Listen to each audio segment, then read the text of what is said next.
Are we live? Yes, we are.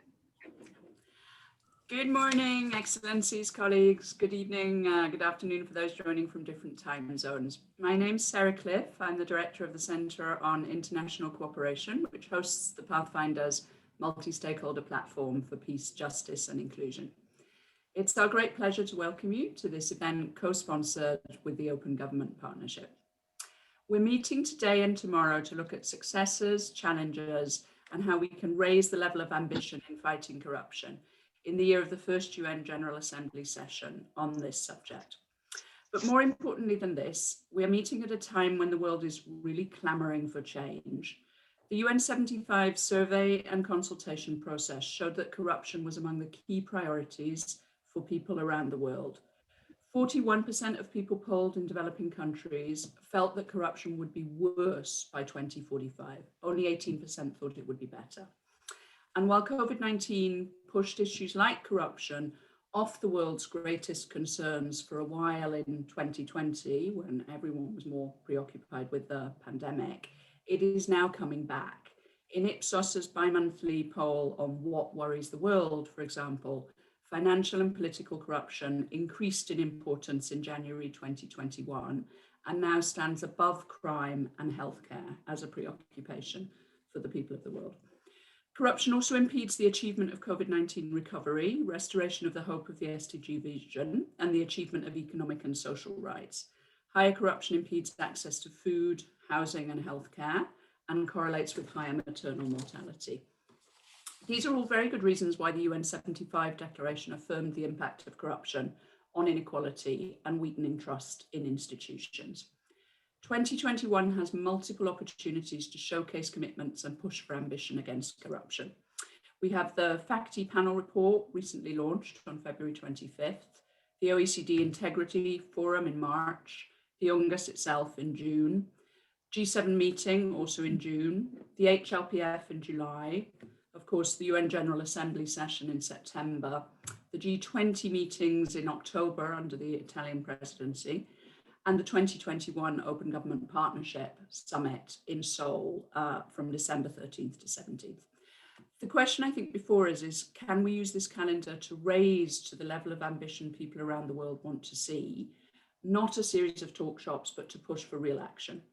And indeed, our keynote speaker is my colleague and friend Sanjay Pradhan, CEO of the Open Government Partnership, who will, I know, give a call for collective action on this issue that is principled, evidence-based and practical, and yet with a great deal of passion for action. Before I hand over to Sanjay, I want to make a few notes on the agenda. We have 2 days, but we have many interesting and substantive sessions. Indeed, we had so many suggestions for topics in these 2-day briefings that we were not able to cover them all. For this reason, I want to ask all speakers to keep strictly to time. After Sanjay speaks, we will go directly to the first panel of 4 today. There is interpretation. Please use the button on the bottom of your bar. After each panel, there will be a short time for questions, and we will leave space at the end of the second day for plenary discussion.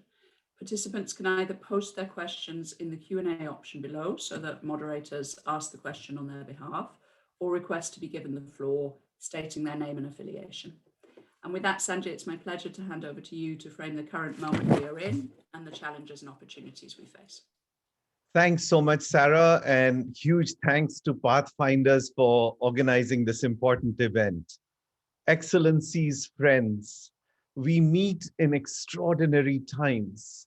Amidst this most devastating pandemic in 100 years, fighting corruption has become an existential imperative because millions of lives and livelihoods are at stake. And this is because to tackle the unprecedented healthcare emergency and the lockdowns, governments have mobilized a staggering $12 trillion in COVID-19 stimulus and safety nets. These packages seek to provide life-saving vaccinations for the entire population, safety nets for millions of vulnerable groups, credits to protect millions of jobs. But we know when so much money moves so fast, there is a high risk of corruption, as we are already seeing in COVID-19 corruption scandals across countries, north to south. Corruption and leakage siphons vital resources away from those who most need them today. So as we head into UNGASS and other global forums, which Sarah outlined, focused on fighting corruption, let us ensure that these don't remain talk shops, but in fact become catalysts for advancing ambition in fighting corruption. And in that spirit, let me share with you concrete reforms to fight corruption that reformers in government and civil society across several of the 78 member countries of the Open Government Partnership, or OGP, are advancing. These reforms seek to enhance transparency and public oversight over COVID-19 spending, contracts, safety nets, to ensure that these vital resources reach those who most need them. Our collective imperative through UNGASS and beyond is to scale up these reforms. And in that spirit, I offer you for your consideration 3 priorities for our collective action.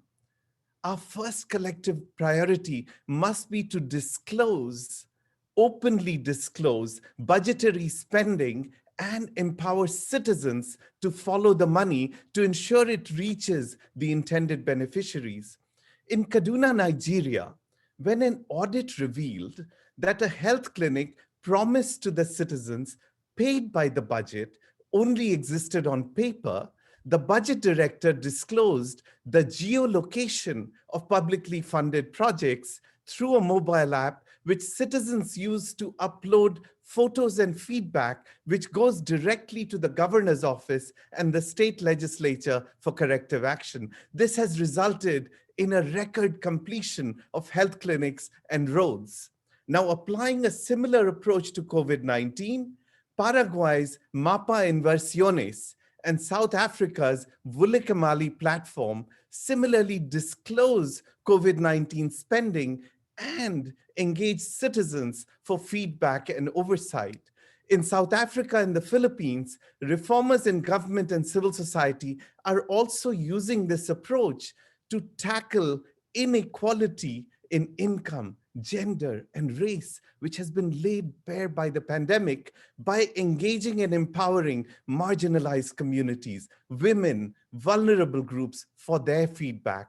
We must now ensure that the same approach for transparency and public oversight is integrated into vaccine distribution now to fight corruption and ensure equity in vaccine access, especially for underrepresented groups.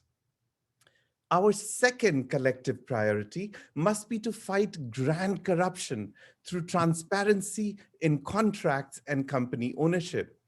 In Colombia and Paraguay, the government discloses emergency contracts as open data, which civil society monitors, including for price differentials for COVID-19 supplies. We must ensure transparency in COVID-19 vaccine contracts between governments and pharmaceutical companies. You see, globally, governments spend a staggering $13 trillion in public procurement contracts, but only 3% are published openly.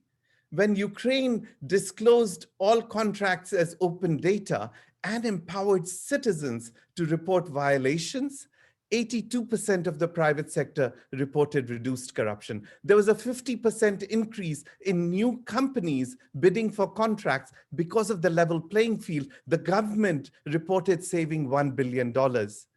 Over 70 OGP governments have committed to public contract transparency and open contracting, and we call on more governments to do the same so open contracts become the new global norm. We also need to ensure that these big COVID-19 bailouts are not captured by the politically connected.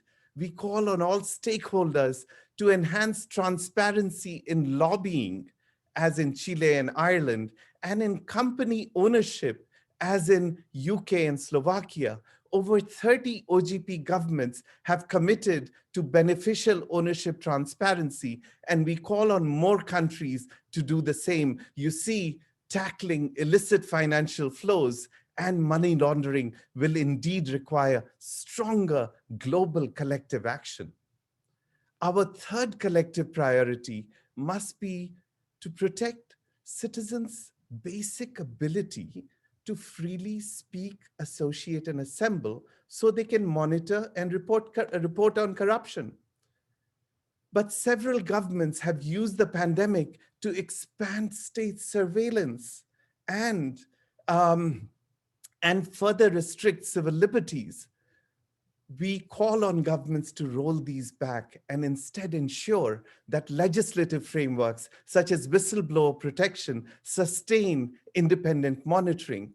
For example, the Tunisian government pledged public funding for independent media to continue operating during the pandemic. In Mexico, following the 2017 illegal surveillance scandal, which targeted anti-corruption activists and journalists, the new government committed to multi-stakeholder supervision of the state's digital surveillance. We are very pleased that in the course of today and tomorrow, you will hear from OGP reformers on how they're advancing these reforms in their countries. And 2021 offers 3 vital opportunities for us to concretely scale up such reforms, leveraging the OGP platform. First, as Sarah said, we can leverage the political momentum of upcoming global forums such as UNGASS, G7, G20. But folks, let us ensure that in these forums, we don't settle for the lowest common denominator in communiques that no one reads, but let us use this as an opportunity to raise our collective ambition to meet the urgency of this historical moment. Second, let us ensure that these don't remain talk shops or wordsmithing exercises in communiques. Let us hold ourselves, our political leaders, accountable for translating lofty commitments into concrete country actions. You see, following the 2016 London Anti-Corruption Summit, 20 OGP countries translated their summit commitments into concrete actions. And for this, finally, third, 2021 offers an incredible opportunity because a record 100 OGP action plans will be co-created this year, which can be used to advance ambitious anti-corruption reforms, and they can be showcased in the 10th anniversary OGP Global Summit that Sarah mentioned, which South Korean President Moon will be hosting. So in closing, I have shared with you concrete reforms to fight corruption that courageous reformers are advancing.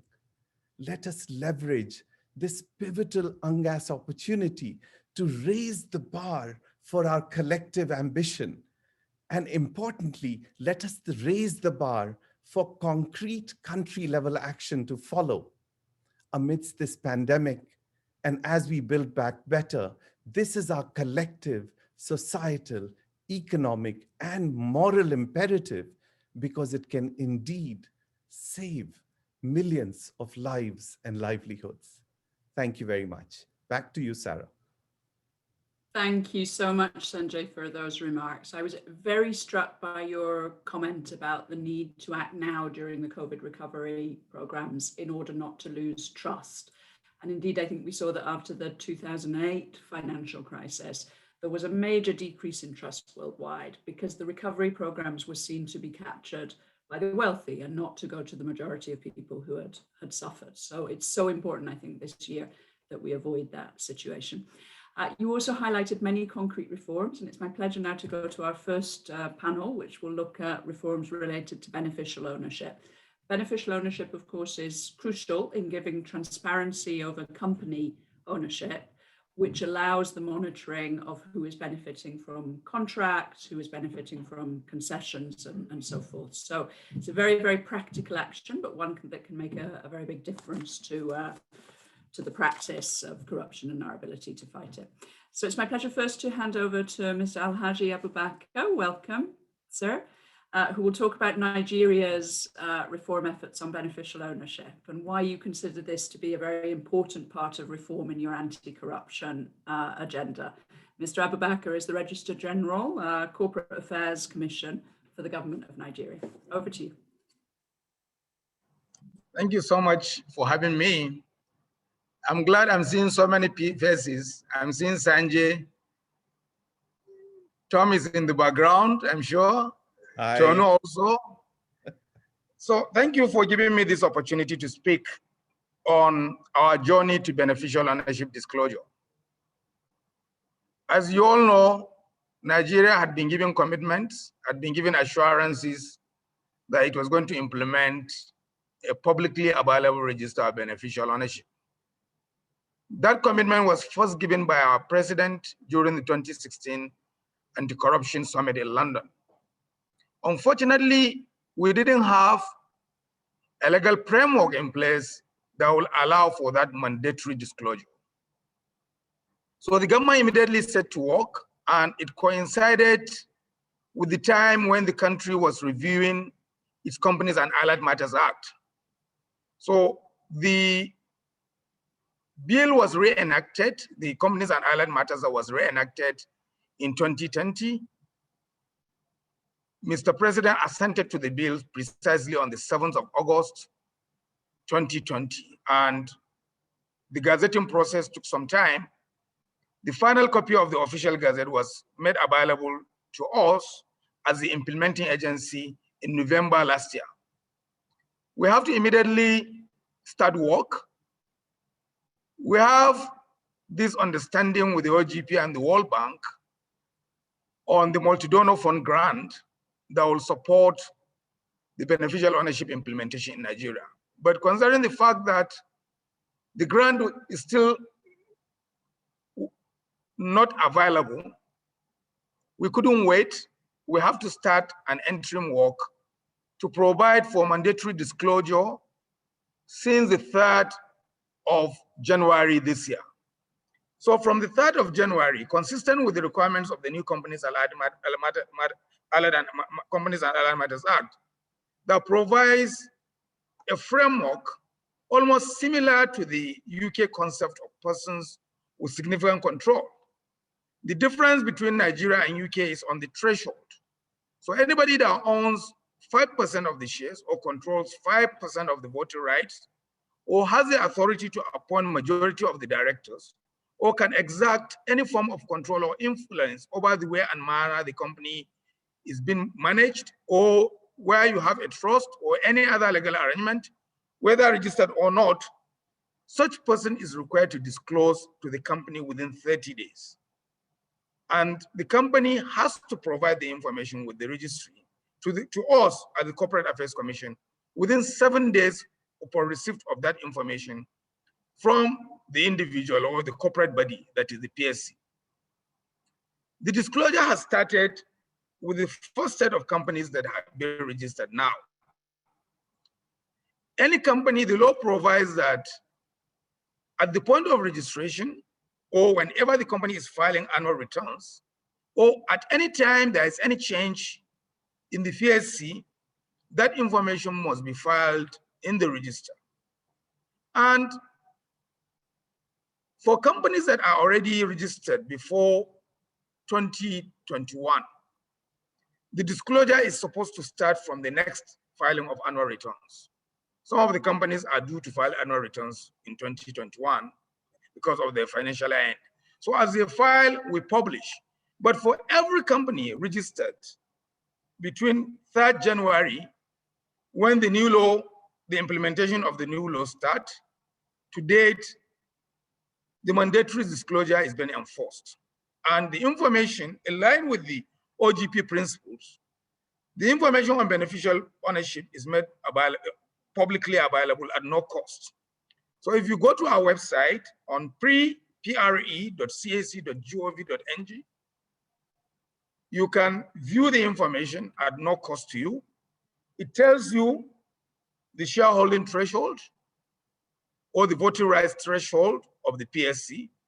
It tells you whether the PSC has authority to control the appointment of majority of the directors or can exact any form of control over the company. The information is available at no cost. We are not like UK that provides almost every information free of charge. For us, other information as to who are the directors, what is the share structure of the company and other things, these are paid services. But in our regulations, we made it clear that information on PSC will be available to the public at no cost. And we are doing that on the company registration portal. For those that require bulk information, we are developing an API gateway that will allow for integration with approved agencies and other authorities like our anti-corruption agencies so that they can access bulk information on PSC remotely without having to officially make requests to us. Once the API gateway is set up and they are linked to that gateway, then that information will be available seamlessly. We are mindful of the requirements of the OGP for the data to be available in open data format. Our funding for this first deployment could not accommodate that. So we intend to use the grant from the multi-donor fund to further extend the scope and of the register in a manner that anybody can access any information consistent with the open data principles without any restriction. So this is a significant milestone for Nigeria because it will actually support the anti-corruption initiative of the government. Even before the implementation of the PSC, we have a deliberate policy where all security agencies and other investigation agencies have direct access to our database where they can access information and use it in the course of their investigative powers. So we expect to extend this further. In fact, last year we had a meeting with the Interpol representative in Nigeria, and this issue came up. We've given them access, so we intend to further give them additional access on the PSC register so that they can use their global link to assist our investigation agencies with information, and they can access, other countries can also access information directly, either through the Interpol, or eventually when Nigeria formally joins the OGP, the Beneficial Ownership Leadership Group, and our register is linked to the Open Ownership Register, through that, this information will be available seamlessly. So for us in Nigeria, this is where we are. I just want to appeal to Mr. Sanji and all the leaders in the House to kindly intervene to facilitate our accessing the grant from the Multi-Donor Fund so that the register will meet the expectation of all global stakeholders. Thank you so much for listening. Thank you. Thank you, Mr. Abubakar, and for going through what you have done and with such great speed since the law was gazetted last year, and also all the efforts you have made to make sure that the information will be used by those who need to access it for monitoring purposes. It's my pleasure now to turn over to Tom Townsend, so Executive Chair for the Open Ownership Partnership and Executive Director. Tom, please, over to you. Thank you very much, Sarah, and hello everyone. It's a real pleasure to be here. Always a very tough act to follow when Abubakar has been speaking, but delighted that this group has come together today. It's the right group of people to be discussing these issues. You've heard about progress that's happening in Nigeria. We're delighted to be working there and supporting the shift to be able to ingest this new beneficial ownership data into the Open Ownership Register. So you've heard about that on the ground progress, but let's just sort of zoom out a little bit and think about where we are on beneficial ownership globally. We have made a huge amount of progress over the last decade. We now have around 110 countries committing to either full or partial disclosure of beneficial ownership. And that's about 110 countries more than we had a decade ago. That is enormous progress. And let's think about what it actually says about beneficial ownership in the convention, in UNGASS. It's highly equivocal. There's lots of language in there that talks about where it's possible or appropriate to collect beneficial ownership, and really doesn't give much of a strong mandate whatsoever for beneficial ownership transparency. But it is a mark in time. The convention was adopted in 2003. 18 years later, we're in a very, very different place. I think my message more than anything for UNGASS is that it is now time for the UN system really to play catch up with where the rest of the world is at. We had the FACTI panel report yesterday that says unequivocally, secrecy flourishes because of inconsistent and ineffective beneficial ownership regimes. That's far stronger than what's in the convention. FATF recommendations, again, not really calling for public and transparent beneficial ownership, but as an absolute minimum, calling on all governments to make sure that the state centrally has awareness of ownership and control within its jurisdiction. So at a minimum, we need to bring the convention and we need UNGASS to support that bare bones, that bare minimum approach to beneficial ownership, that it is collected centrally, that it is verified, and that the state has access and is able to use that, not just for investigating financial crime, but also making sure that we embed that information at the heart of our systems for public procurement, for understanding where public money flows and whether or not governments are achieving the policy outcomes that they seek with their public spending. We need to get to that base camp across the entire system, and that's imperative for UNGASS this year. Of course, as open ownership, and you've heard about the wonderful work in Nigeria, we want to go further. We wish to make sure that all countries are publishing this information openly, but we have a job of work to do just to bring the system up to standard.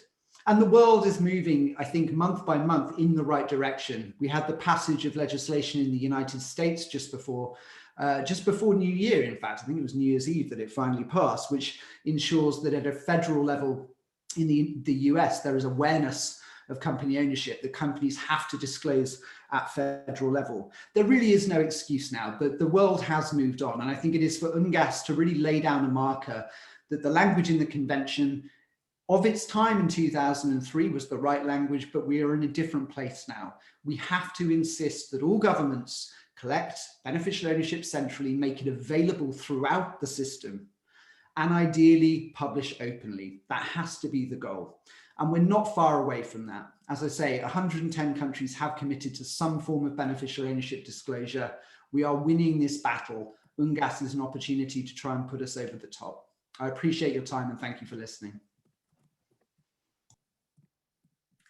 Thank you very much, Tom, for emphasizing how we can translate examples like that of Nigeria into progress at a more global level this year. I think it is incredibly encouraging that we have so many countries signing up now, but very important that the summits this year translate that wish to make action into a mandating framework that reflects it.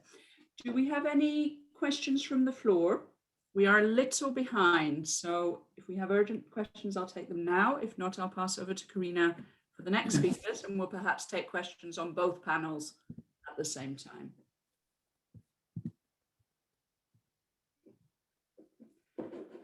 I'm going to just take one quick question to both panelists. So, Mr. Abubakar, for you, I'd like to ask you, what do you think other countries could learn from Nigeria's experience on beneficial ownership?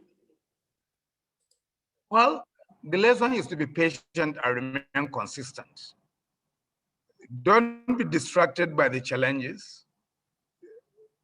Try and get it right and get a lot of advice. Tom and his team have been quite helpful.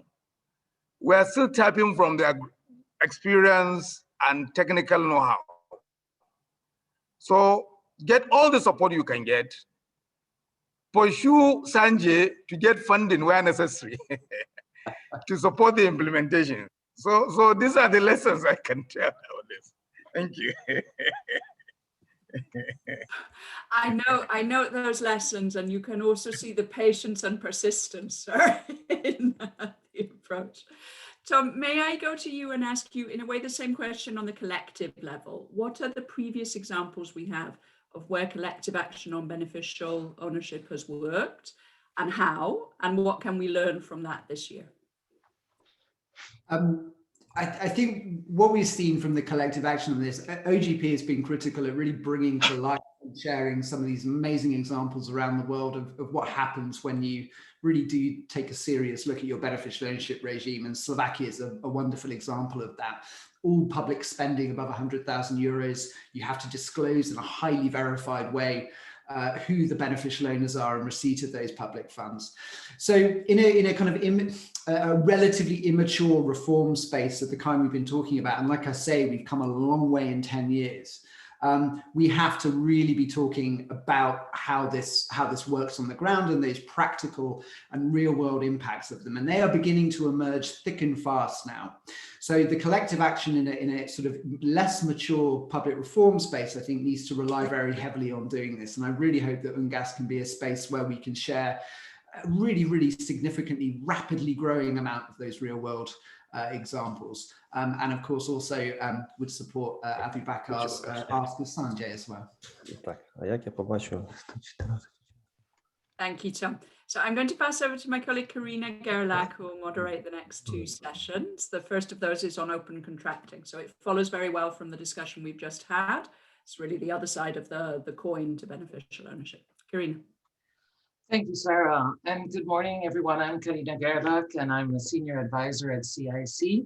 And I would like to welcome Secretary General Londoño, Beatriz Londoño, who is the Secretary General of Transparency of Colombia. She will be talking to us about open contracting, which I think, as Sanjay mentioned, was never more important than now in the post-COVID era, when governments are spending huge amounts of money on contracting and the need for the public to be able to see where these funds are going. Secretaria Londoño is going to be speaking in Spanish, so please do use your interpretation button. But without further ado, Secretaria, la palabra es suya. Bienvenida. Ok. Buenos días a todos. Un saludo cordial a todos los asistentes y pues nuestro más sincero agradecimiento y saludo especial a Open Government Partnership y a Pathfinders por la invitación que nos han cursado para participar en este evento. Especialmente quiero aprovechar la oportunidad que nos brindan para compartir con ustedes la experiencia de Colombia en materia de contrataciones abiertas y la relevancia de la consolidación de la transparencia y la lucha contra la corrupción a partir de esta información abierta.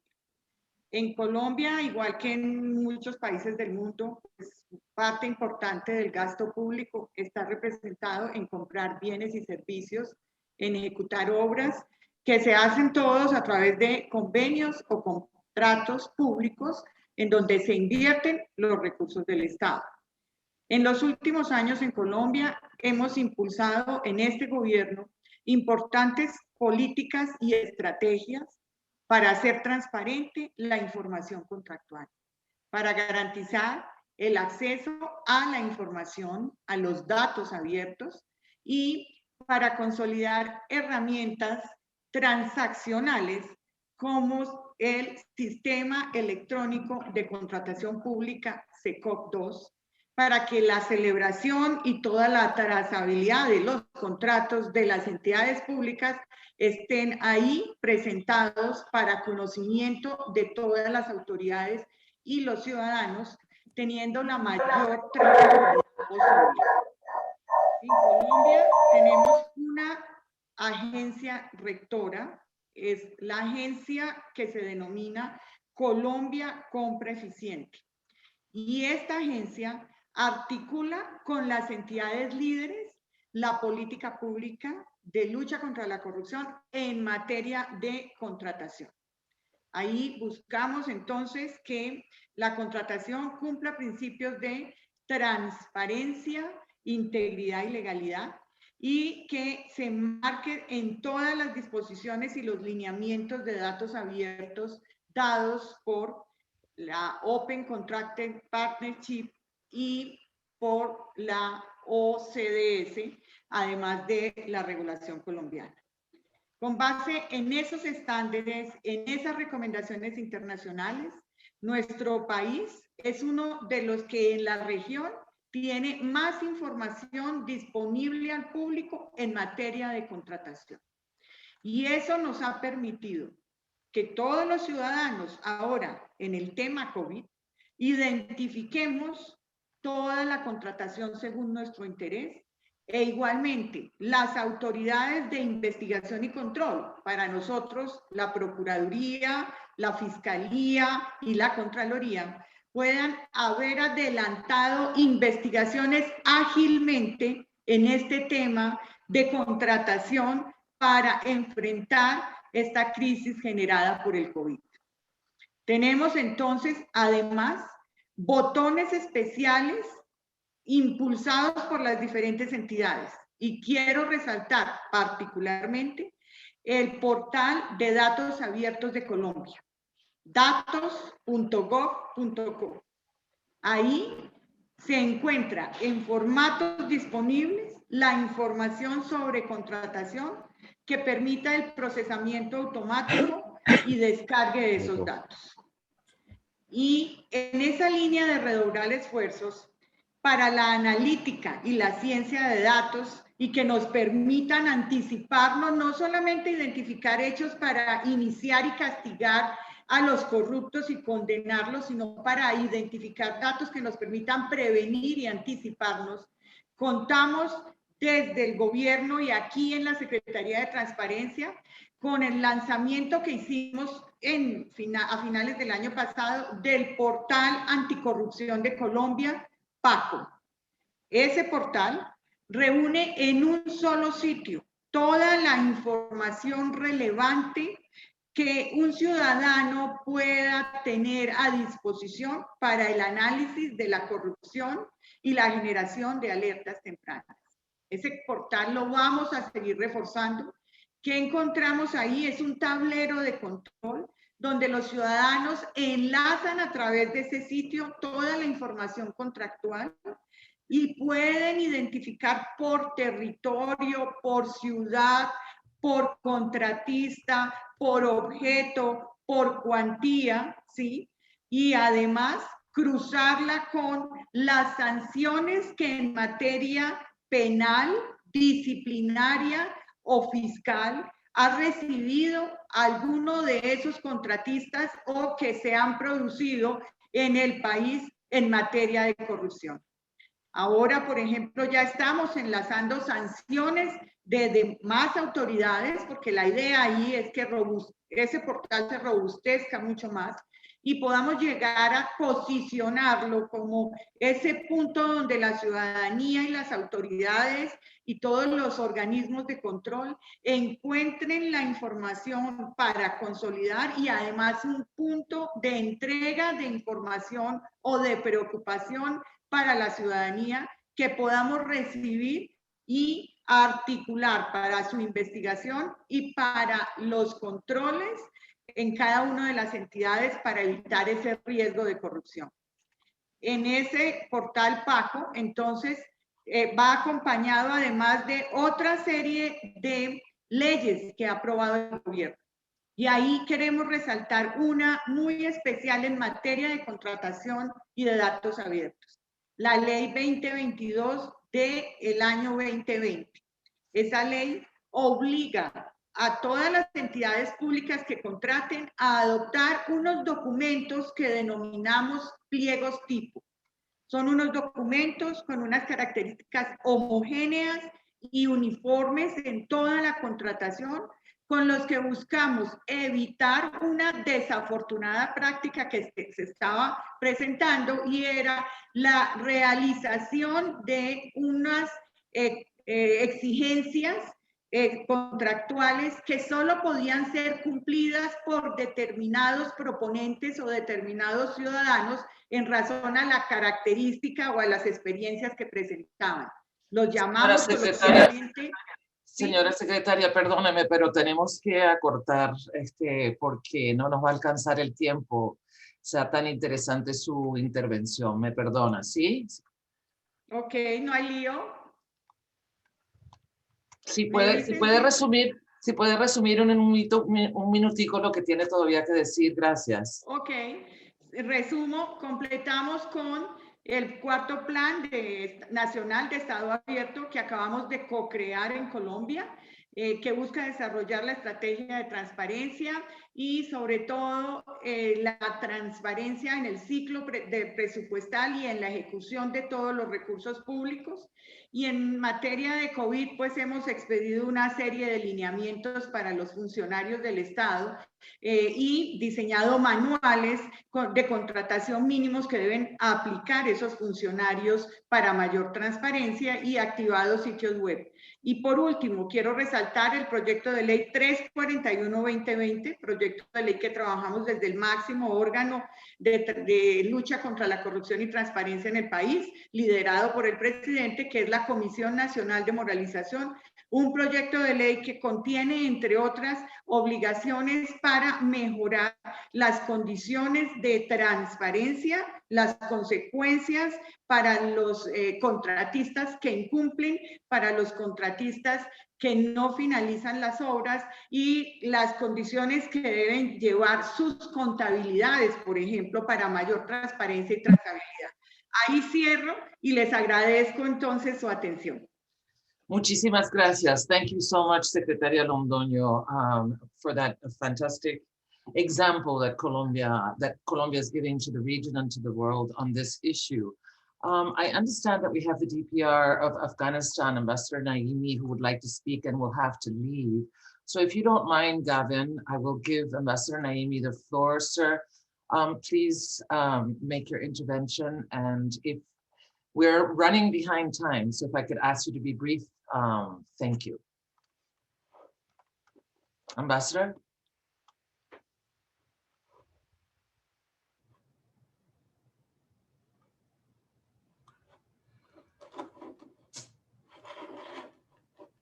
Well, can you hear me, please?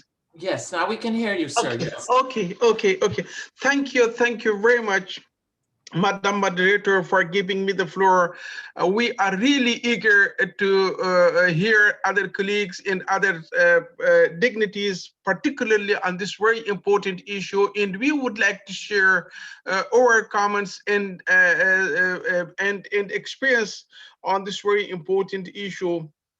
Thank you. I would further like to thank Pathfinders and Open Government Partnership for organizing today's and tomorrow's session on corruption in preparation for the UN General Assembly special session. I am also grateful to other speakers for sharing their lesson learned. Afghanistan greatly appreciate learning from the experience of others in tackling corruptions. Dear colleagues, Afghanistan is a proud member of the Pathfinder initiative and fully committed to deliver the SDG targets for peace, justice, and inclusion. Key to fulfilling the SDG 16 and other related goals is eliminating corruption in all its forms. The government of Afghanistan is dedicated to tackling and ultimately eliminating corruption. It is an evil which negatively affects our people and hinders our development and stability. While important steps have been taken and real progress has been made, we recognize that we'll still have a lot to work to do and a lot to learn from the experience of others. Afghanistan has improved in international indices of corruption and implemented several legal reforms and established anti-corruption institutions and a new commission to fight the grafts. Under the direct leadership of His Excellency President Ghani, the government has adopted a new approach and is mainstreaming anti-corruption efforts across the government and dismantling duplicate and parallel legislative and institutions to create a more efficient anti-corruption infrastructure. In 2020, several important steps were taken, including the adoption of the National Anti-Corruption Strategy, the formation of the Anti-Corruption Commission, to finalize the finalization of biometric database of civil servants, and further implementation of our electronic identification system. Our legal system investigated more than 1,800 cases of corruption, and several high-ranking officials have been prosecuted. Anti-corruption is additionally a major component of our partnership agreement with bilateral and multilateral donors. In 2020 Afghanistan conference in Geneva, we entered a new phase of cooperation as articulated in the Afghanistan Partnership Framework, marked by conditionality and an enhanced joint review mechanism to ensure result and impact for the people of Afghanistan. The government is committed in accelerating progress in delivering on our commitment. We look forward to partnering with all of you and realize our ambitions. Just, I would like to make a small question. No doubt, we are all agreed that the corruption is an evil, and we are all fighting with that. But the main point is, how can we find out the root causes and the main elements for the corruption at national level, and also at the I mean, in other levels as well. This is the key. We would, if I could hear from the panelists. With that, I would thank you for giving me the floor. Appreciate it.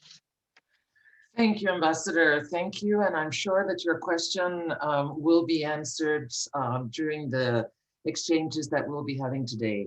I would like now to call on Gavin Heyman, the Executive Director of Open Contracting Partnership, who will give the counterpoint to Secretaria Londoño's intervention on open contracting. Gavin, the floor is yours.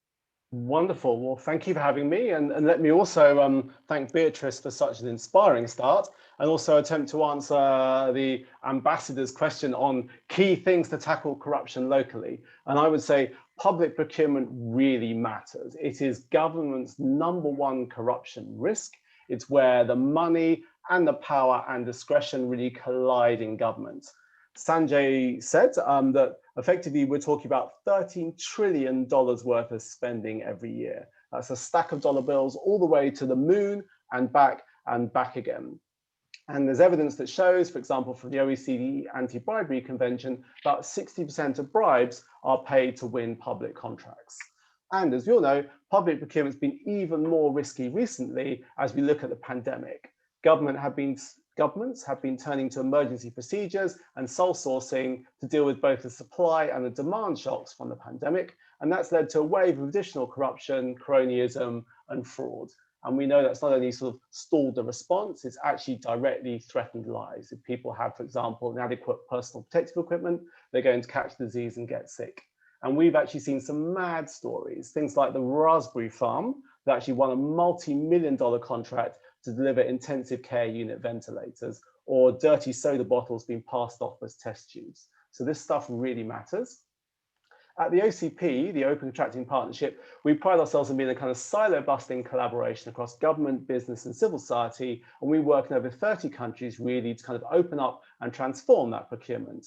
And we do that in 2 key ways. Firstly, we support an open data standard to kind of unlock and share all the information across the planning, tendering, and award and implementation of public contracts so that you can follow the money from end to end. And Beatrice has given a great example from Colombia, where they've been using that open data standard and they've been running analysis and real-time analytics off that to follow the money and look at questionable public procurements. And secondly, we also support an open government partnership approach, which is really to link reformers inside and outside of government to design strategic reforms that really matter. And again, we've heard the example from Colombia of how that can really make a difference to delivery on the ground. And one great story there was how they redesigned the way they delivered school meals in Bogota schools. 700,000 meals delivered a day. They're able to use open contracting to improve the quality, improve the actual competition for that, and also deal with some price fixing that was going on. So this stuff really matters. And what's surprising, or striking to me rather, is that this has helped even more during the pandemic. So those countries that have had open policies good open data and have been open to working with civil society have really achieved strong results during the pandemic. They've been able to track contracts in real time, uncover and remedy corruption, and they've had much more resilient supply chains. So it turns out basically you can buy fast and you can buy openly. And more generally, if we look at the 30 countries we work in, we've seen that this not only has an effect of reducing corruption, it also can save governments a fortune in money and time. And we're talking about billions of dollars in the case, for example, of countries like Ukraine. We've also seen how it both improves competition, but also improves economic opportunity. Public contracts are central to setting the business environment in countries. And for example, doing business with small women-owned or minority-owned businesses and how you actually encourage them to do business with government and unlock innovation and better delivery of services. So we're talking about the UN special session on corruption. So there's 3 key recommendations. First of all, I would love to see the UNGASS recommend and recognize that public procurement information should be open from start to finish across the entire life cycle of a contract. We're talking about 1/3 of all government spending here, so 1 in every $3 spent by your government. Given the scale of those transactions, we have to think about data and not just paper. So I'd like to see the UNGASS make a clear recommendation, not just like for transparency in public procurement, but to publish all contracting information as machine readable open data. So we have the information, for example, on the beneficial owners, on who from the government awarding the contract, what was awarded and how much was spent on its implementation. We are working with over 30 different governments, cities and regions around the world to publish the open contracting data standard that helps governments do that. Let's see if the UNGASS can really help us make that more like 50 or 100 like governments around the world. This again is also something that's been picked up by the FACTI panel, which sort of pointed out that it was a key recommendation to kind of have better data on public contracts and to share that both with the market and with citizens. They also pointed out that only 40% of the current sort of signatories to the UN Convention on Corruption had recommended best practice in public procurement, and that's something that needs to change. So first of all, open up and share the data. Secondly, once you've got that data, you can then build monitoring tools to identify red flags and abnormal patterns to procurement in real time to detect and deter corruption. Colombia's done this, so why, for example, hasn't France or the UK or the US? So part of the challenge perhaps is that the UN Convention on Corruption was written quite a while ago, before the kind of like a rise of digital open procurement. So what we need to see is effectively UNGASS giving a mandate to an expert panel coordinated by the UN Office of Drugs and Crime to update and refresh all the guidance. Currently, the kind of reviews that go on are mostly legal, mostly paper-based. Let's make that jump from paper to data and to real impact. We can actually monitor the impact on the battle of corruption in real time. And we need to kind of change how the UN Convention kind of community thinks about this. And then thirdly, the other recommendation is we've seen during the pandemic just the incredible value and the incredible importance from civil society, whistleblowers and journalists who've been following the money, checking emergency procedures aren't being abused for cronyism and illicit enrichment. So let's see UNGASS celebrate that and have a very, very clear recommendation about protecting civic space to that end. And so, long story short, this really matters. It's government's #1 corruption risk. There's a transformational way of doing business in countries that sets an environment for the entire country, has a measurable impact on tackling corruption and indeed in saving public money and delivering better services. That really matters post-pandemic as we seek to build back better. So let's have UNGASS really get behind this, one of its key recommendations. Thank you very much.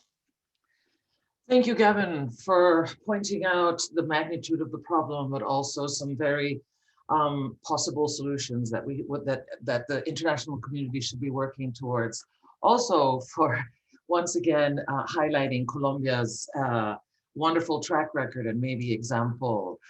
We have one question, but it really refers to beneficial ownership. Since we're running behind, I think we might go to the next panel and then towards the end take questions for all of the panelists, if that's okay. So with that, I would like to introduce Mr. Pavlenko, the Deputy Head of Asset Recovery and Management Agency in Ukraine, who will be talking to us about asset recovery, another issue which is extremely pressing in this year. Over to you, Mr. Pavlenko. Hello, it's me. Have a good day. Welcome.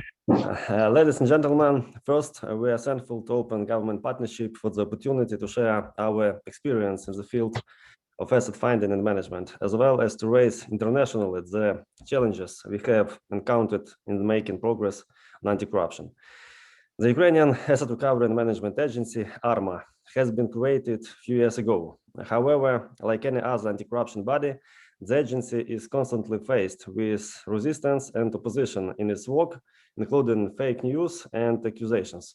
There are also extreme cases. For instance, a month ago, a fake grenade was tossed at the window of a car I was in.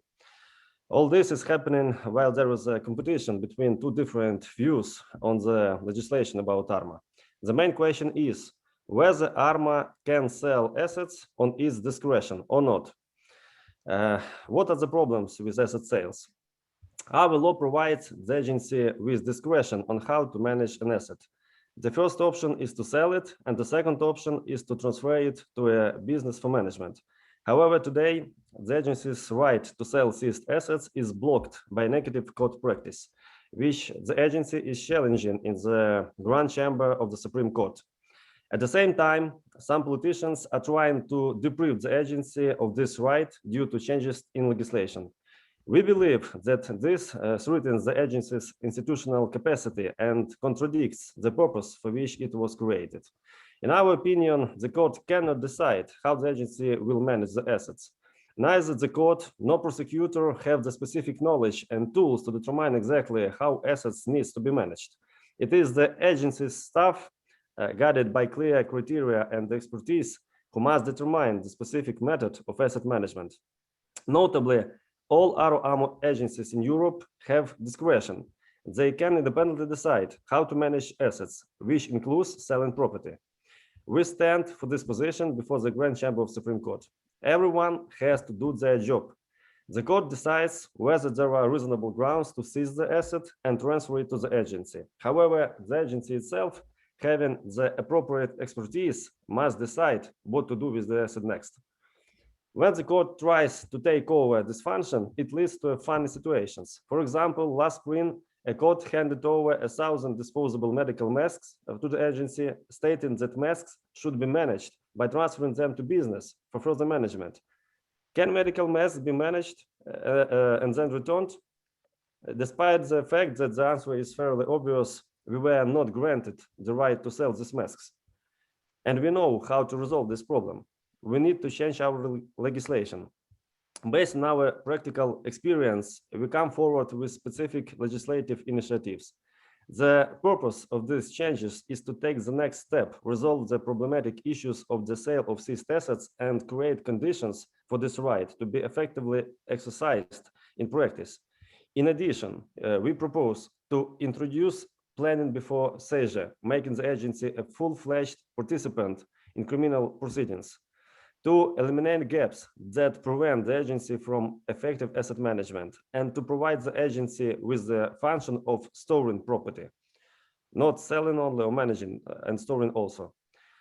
Instead, certain politicians propose another bill, which do not introduce an effective pre-seizure planning, destroy the function of selling seized property, and reduce the amount of assets that can be transferred to the ARMA. These changes will significantly limit our functionality. And the question is, why are they doing this? They say that they want to protect their investors, but this is outright manipulation, because investors whose rights are allegedly violated by the agency are persons suspected of crimes or criminals. And the courts confirm the validity of such suspicions by seizing their property and handing it over to the agency. So what lessons have we learned? The first, when you're trying to make anti-corruption reforms, you will face resistance and opposition and pressure by individuals who are not interested in such reforms. Lesson number two, when legislation was created before the agency was even established, many details of its practical work were missed. Today, this brings into question the real powers of the agency. That is why the legislative reform on management of seized assets must be done professionally in close cooperation with the agency and international partners, not on the sidelines of the parliament under the pretext of protecting investors' rights. We are thankful to Transparency International Ukraine and our international partners for their continued support of the agency on the issues of its reform. We are thankful in particular to the G7 ambassadors who have publicly stated that increasing the effectiveness, independence, and integrity of the agency and the anti-corruption bodies is one of their priorities. Thank you, dear participants, for the session, for the opportunity to share lessons learned from the implementation of anti-corruption reforms and to learn from the experience shared by representatives of various countries. Thank you very much. Thank you so much, Mr. Pavlenko. If there's one thing, not only the size of the magnitude of the endeavor that you tried to do, but also I think one of the things that has been very clear here is how much resistance, how much push and pull, and how much personal sacrifice those like you who are fighting this battle have to deal with. And I think that a lot of people have talked about the protection of corruption fighters and the protection of whistleblowers. That's something that has come very clear in your intervention. Thank you very much. And now I'll hand over the the floor to Jillian Dell. She's the head of the conventions unit at Transparency International, whom I think all of us here know. Over to you, Jillian. Thank you very much. Thank you to the organizers. This is an excellent meeting, and thank you for the invite to speak here. With regard to asset recovery, where we stand now is that outflows of proceeds of corruption from developing countries is enormous, estimated at least $400 billion in the last 10 years, which includes the proceeds of foreign bribery. That doesn't take into account consequential harm to victims. Now, only a tiny fraction of those proceeds of corruption have been returned. Despite UNGASS Chapter 5, the system is not working, and these funds are badly needed for development. There are three main reasons for the low return rate. One is the complexity and cost of the asset recovery process, some of which could be reduced under old frameworks, but some requires new frameworks. Sometimes the countries from which the proceeds originate are not interested in recovering the proceeds and assets because they belong to people in power. That should not relieve the responsibility of the countries where the proceeds land. A third set of reasons has to do with the fact that the countries where the proceeds land do not make enough effort to proactively identify, freeze, and confiscate international proceeds of corruption, or they may take action and confiscate the proceeds and then put them into their own national treasuries, or they may initiate foreign bribery settlement proceedings and fail to notify interested parties. If funds are returned, another issue is how this should be done. Concrete cases show that it can be worked out using standards of transparency and accountability established by UNGASS, and also taking into account the common international commitment to achieving the Sustainable Development Goals. Transparency and accountability standards should also apply to the countries where the proceeds land. And it could also be argued that that if the proceeds land there often, they should be subject to special review. Let me mention in this area that there are many lessons to be learned from the French Bien mal acquis case, the ill-gotten gains case that involved corruption-related monitoring by the son of the president of Equatorial Guinea. One of the lessons relates to the important role of civil society organizations, including TI France, in initiating the case. With regard to another issue, it's an exciting day today on that score, so I will mention it as well. Until now, French law provided that unilaterally confiscated proceeds of international corruption were to go into the French treasury. However, today the French National Assembly has unanimously adopted new provisions providing for the restitution of confiscated stolen assets to the people in the countries of origin. It still remains to pass the French Senate. To improve international anti-asset recovery, we propose that a range of issues should be concretely addressed in a new multilateral agreement on asset recovery that should be discussed in an intergovernmental expert working group to be appointed by the UNGASS. Some of the issues to be covered would be reduction of complications of the process, including through non-conviction-based confiscation, and that would mean a commitment to using that route where possible. In the jurisdictions where the proceeds land, there should be a commitment to improve processes for detection and proactive freezing of suspected proceeds of corruption. There should also be standing for civil society organizations and victims' representatives to file criminal complaints. In jurisdictions that, quote unquote, unilaterally confiscate international proceeds, there should be a special separate fund for the people of the country where the proceeds originate. Further, agreement on standards of transparent and accountable asset return should be reached, and also on models for using confiscated assets where state-to-state return appears to be ruled out. There should also be provision for possible claims for compensation by victims, including for social damages. And there should be international or regional systems or mechanisms to assist with asset recovery processes and help mediate disputes. Proposals have also been made for creating regional funds for confiscated assets pending their return or their use for the benefit of the people of the country.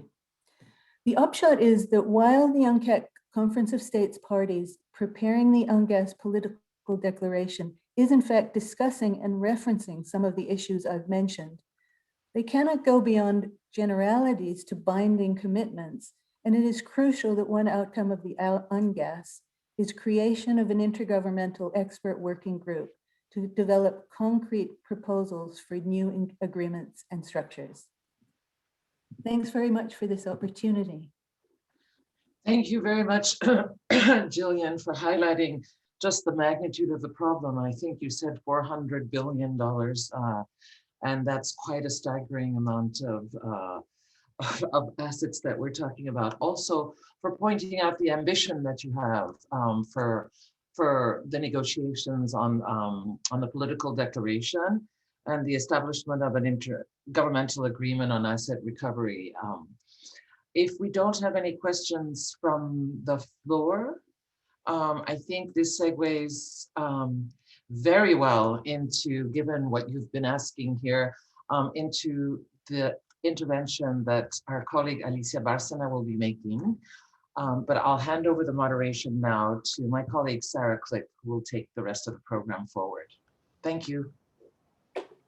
Thank you, Karina. And yes, absolutely. Those last two panels were a very good introduction, I think, to what Alicia will talk about. Alicia is Under Secretary General and Executive Secretary of ECLAC, the Regional Economic Commission for Latin America and the Caribbean.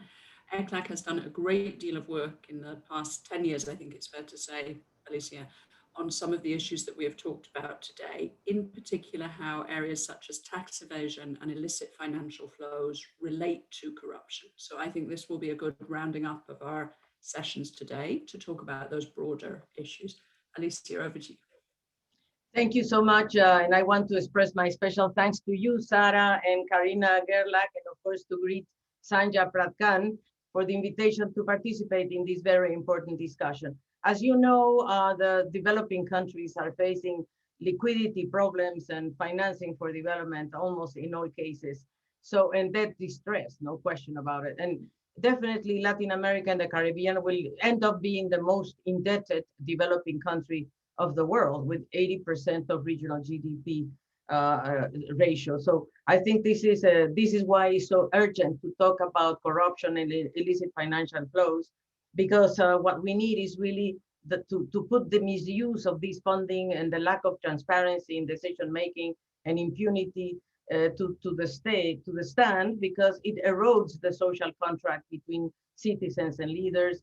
And we have to identify which are the collective actions that we need to take on board. So allow me quickly to share a couple of reflections and measures that we have made for this region, for Latin America and the Caribbean, and I hope that you are able to see the slides. Very quickly, what I want to say is, what are the 5 actions that we would like to put forward? Number 1, we have to make a distinction between legal and illegal activities. I'm going to refer to that. Legal and illegal loopholes that are immoral and abusive.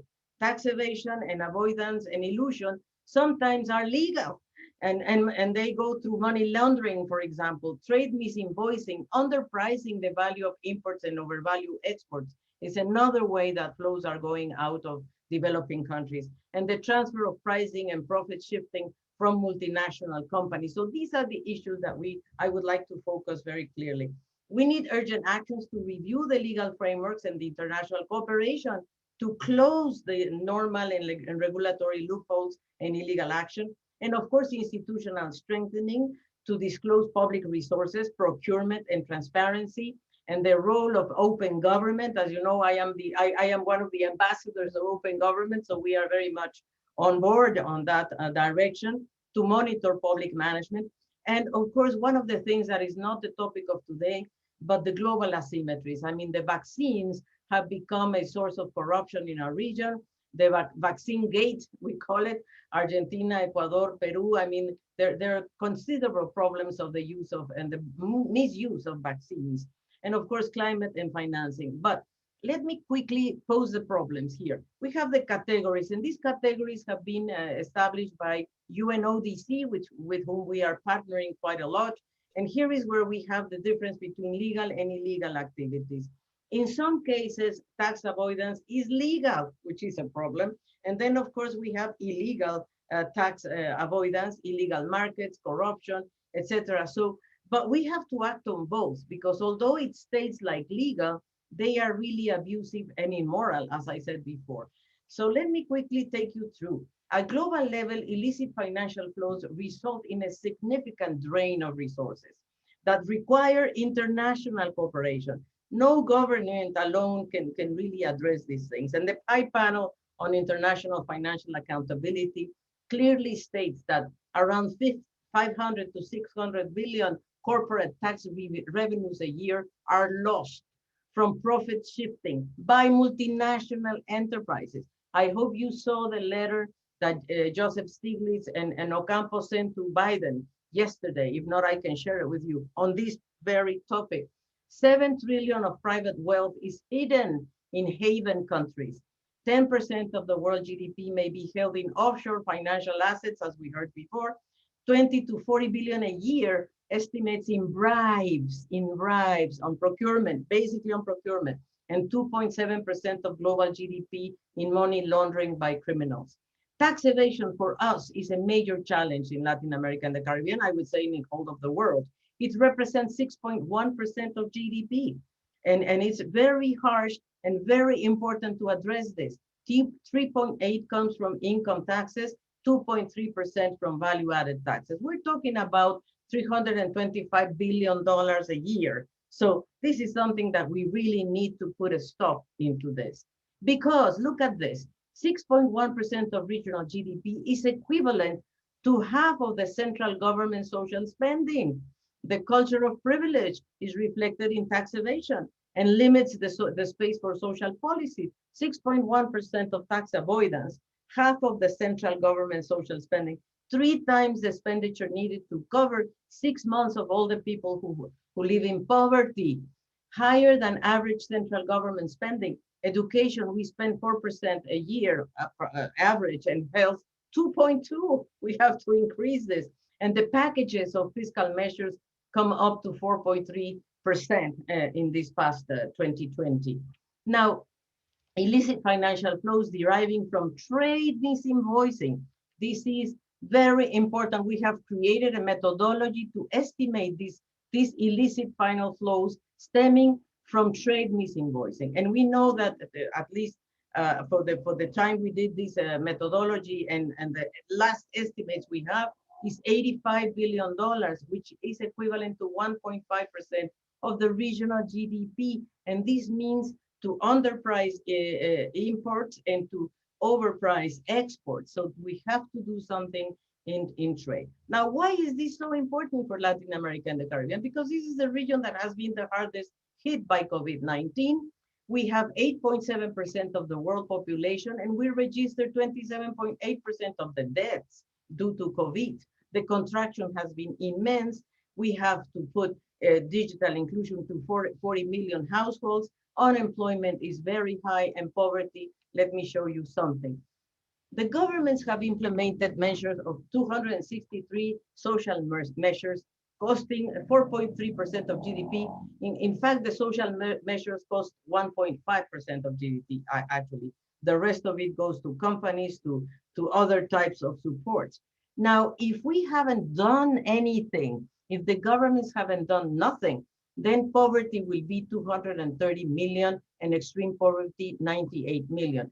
Because of these measures, 263 measures, poverty will go for 209, still very high, but we were able to mitigate poverty and to mitigate extreme poverty. So that's why we need urgently the funding. What are the collective actions that we propose to address illicit financial flows? And this we are working together with the rest of the regional commissions because we are in charge of these illicit financial flows working group, the 5 regional commissions. Number 1 is to end corporate tax avoidance, illicit tax havens, and seize stolen assets. Number 2, we need to overhaul the international tax system to ensure fair taxation of multinationals. And of course, we have to go beyond BEPS to make sure that the multinationals pay taxes where they are making the value added. And the UN Tax Committee should become an intergovernmental mechanism beyond an expert group, because we need a body to address the financial and tax affairs, particularly of the middle income countries that are somehow, their voices are not sufficiently heard. We need to have regulate the tax frameworks to cover the digital economy and counter the erosion of national tax bases, to monitor and strengthen the customs administrations, to build regional positions. Yes, we need to build regional position on tax debates, including extractive industries. And we need to measure and monitor tax evasion and misinvoicing to be able to quantify the losses. Finally, public procurement. Indeed, I definitely agree. We are working jointly with UNOPS and open government in the fight against corruption. We have a joint strategy with UNOPS in which we are looking at efficient public procurement under the principles of fair public management. And we are doing this in Argentina, Colombia, Guatemala, Honduras, Mexico, and Peru, applying principles of efficient public procurement under the open government paradigm, open systems and shared data. And we have monitoring tools. We have the Observatory COVID-19, in which we can detect corruption. We are even putting together an observatory of vaccines and medical equipment to be able to see at what price countries are buying vaccines, which is almost a secret of state, and also the medical equipment.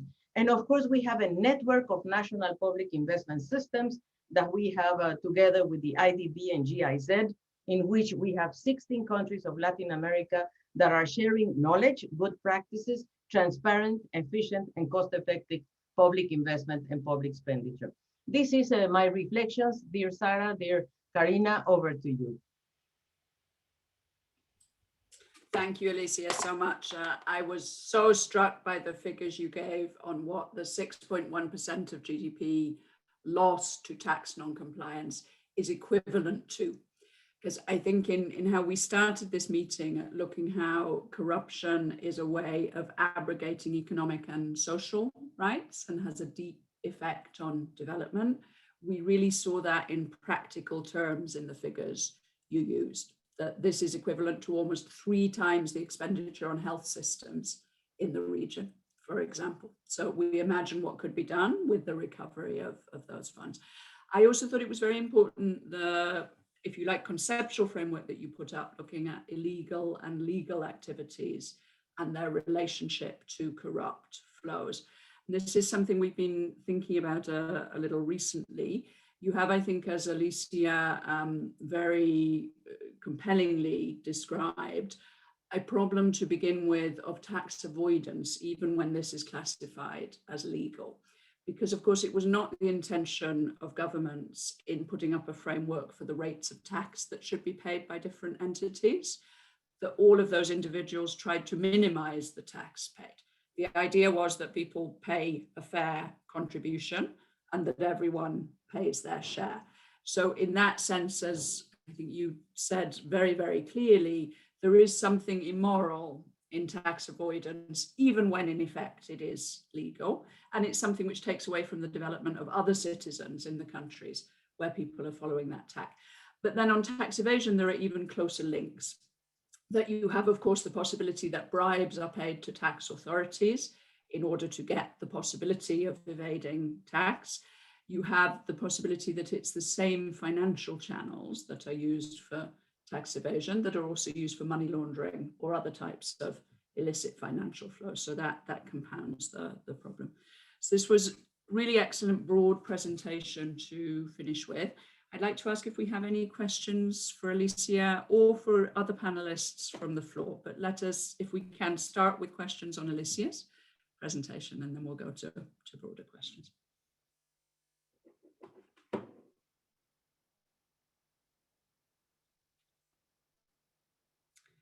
I don't see any questions coming through yet. Can I just ask Alicia in the meantime, what do you see as some of the more effective attempts to overcome the challenges you laid out, and what are the lessons that you would draw for other countries or other regions? Yes, Sarah, thank you so much. First of all, I think we have to recognize the problem. Secondly, I would definitely suggest to all the governments to quantify their tax evasion and the tax avoidance and the tax expenditure. That is something that is also really there.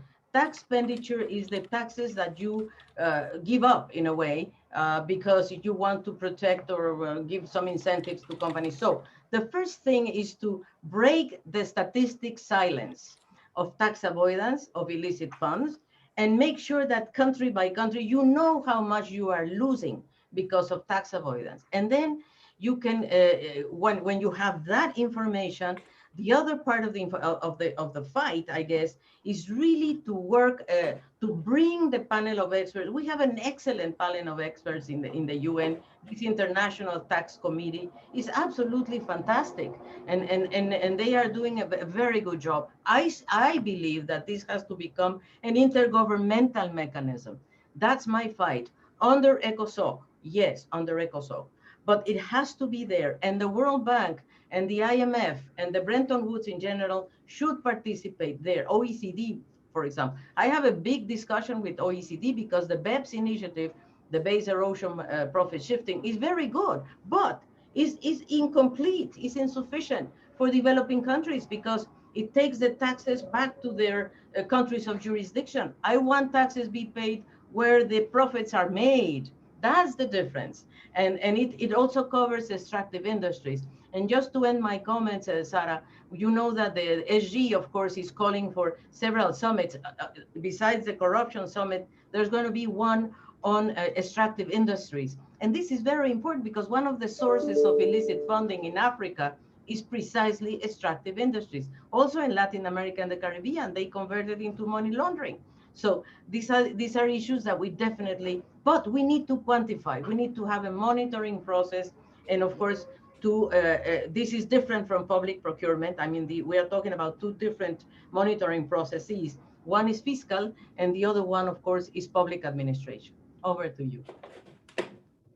Thank you, Alicia. And I think important on the OECD BEPS process, the basic erosion and profit shifting process, where there was, of course, some good news last week in the US signaling that they might be prepared to take a different approach on digital taxes than had been done by the past administration. However, as you said, there are major constraints to this because the BEPS process looks at ownership, not usership. And for developing countries, usership is really the question in terms of digital services. So it's a challenge, I think, to see whether that process can address it or whether the discussions need to be taken up somewhere else. I'm pleased to turn over to Pak Aloysius from the Indonesian mission for your question. The floor is yours. Hi, very good morning to all. Very good evening, perhaps, to some other colleagues. Thank you, Sarah. Thank you, Karina, for the wonderful opportunity. I hope you can hear me well. First of all, of course, I have to start by thanking the Pathfinders for bringing in such an excellent and world-class speakers, because I think the ideas that is presented, that is offered here, are very thought-provoking. And I treasured them all, because this is the kind of, I think, forum that should be happen very often in the UN, because sometimes, you know, when you're sitting behind your nameplate, country plate is just very confined, restricted. So we rarely heard ideas like this. And my second point is that after hearing this first day presentation, is that I would like just to share at least perspective from Indonesia as a developing countries. For us, for me, who's working on the issue of corruption for a couple of years, I think less than almost 8 or 9 years, I can say that we are facing two different battlefields. First, the structural deficiencies in the international monetary system, in the international legal and political frameworks. For example, on daily basis, when it comes to asset recovery, we really test the provisions of the United Nations Corruption Convention Against Corruption. We really test to what extent states' commitment to provide the widest measures of assistance when it comes to non-conviction-based forfeitures, asset recovery, protections of victims, and everything. We will test that, and then we also choose to, to enter bilateral agreements. So that's why when Gillian spoke about the new multilateral, I think it raised some very important questions. And on the other side, the other half of the issue is that domestically, we agree. We were told to have an anti-corruption. We do have anti-corruption. It's not perfect. We still have issue with the beneficial ownership legislation. This is something that we want to invest in. We'd like to draw lessons from Nigeria, from others, from even from through the assistance of Pathfinders. And then let me just conclude with two questions. First of all, I've seen the issue of asset recovery, and I participated in the issue of asset recovery in actions. So my question is, perhaps to Gillian, and this is also a question across the board, how badly we need a new international multilateral framework? Is it really the problem? Or just like us, like Indonesia, we entered into a bilateral agreement with other countries? Or what is it actually the gist, the meat and bone of the problem? Is it in the instrument, or is it in the perhaps there isn't any framework like spatial review, just like Gillian mentioned? And then second of all, my work basically in the capital is assisting our central authority. How do you think we can, enhance the cooperation between central authority in tax avoidance or whatever it is? Because we have the forums of central authority, but I'm not really sure. It really punch above its weight. So how we enhance this? How we strengthen this? So thank you so much again for Pathfinders for this wonderful, excellent opportunity. Thank you. Thank you, Pak Aloysius. Very pertinent experiences and questions. Gillian, if you're with us, can I come first to you on the question on asset recovery? So the question was, do we really need an international framework, or can bilateral agreements deliver what we need here? And then I'll come to Alicia, if I may, on the question on coordinating between different authorities on the issue. Gillian. Thanks for that question. It's a good one. There's obviously some hesitation to start developing new agreements when, some people say the old ones aren't being implemented. But there are areas we've learned over the last 15 years since the adoption of UNGASS that there are areas that are inadequately covered. And I mentioned a couple of them. One has to do with non-conviction-based confiscation, and the fact that international arrangements with regard to that form of confiscation are problematic, that there are many hurdles there. Another is the case where countries don't initiate the asset recovery process, but clarifying the obligations of countries where the proceeds of corruption land in terms of proactively freezing and potentially confiscating those assets, also not adequately covered in the convention.